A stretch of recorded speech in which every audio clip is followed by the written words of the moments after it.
Here's Dave Renninger. Go ahead, Dave. Hey, good afternoon, everybody, and welcome. It's Dave's Corner Garage. We've actually been on the air on AM 740 19 years. So that's a long time for any radio show to be on the air. What we do is actually bring the experts down that are in the know. We'll give you honest answers to the questions you may have. Okay, OMVIC. OMVIC is the Ontario Motor Vehicle Industry Council. And you can say that all in one word. The idea was back in the 70s, nobody regulated the used car industry, and so they brought out the Used Car Dealers Act, and that has morphed into OMVIC, which we have today. And Scott's here to talk about the dangers of buying a vehicle. And one of the things is all-in pricing. This is what you're pushing right now, is that the price that's advertised is... So a price, when a dealer places an ad with a price in it, that price must include all fees and charges the dealer intends to collect from a consumer.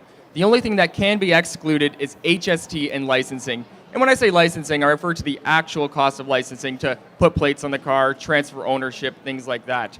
We talk about curbsiders.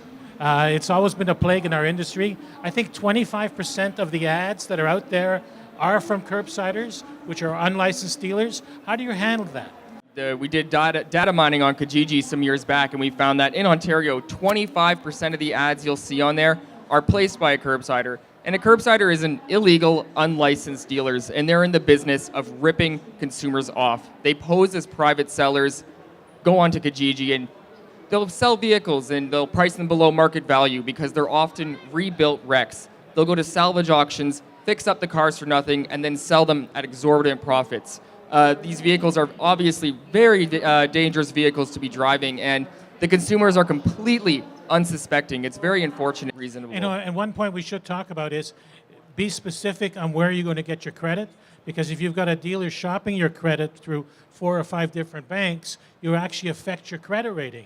Yes, that's entirely possible. So sometimes what can happen is a dealer may send your credit application to multiple different lenders to try to obtain credit. And when that credit application is read over and over and submitted over and over again, it looks like you're constantly shopping for new credit. And that actually could decrease your credit rating going forward. I heard five points for every time there was an application.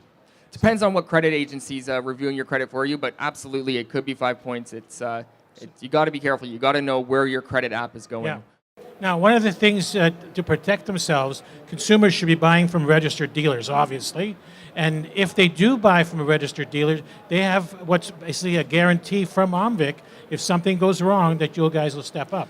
Well, consumers could obviously have the choice whether they want to buy privately or from a registered dealer. When a consumer does buy from an OMVIC registered dealer, they have access to all-in price advertising, and most importantly, OMVIC's compensation fund. Yes. So if something does go wrong with a dealer, in particular in one circumstance, when dealers, let's say they fail to discharge a lien and they close down their business. One instance, OMVIC actually issued an immediate suspension. It was to a dealer up in Sault Ste. Marie, and those customers were able to go to the compensation fund and get that money back for the unpaid liens as a result of the dealer's actions.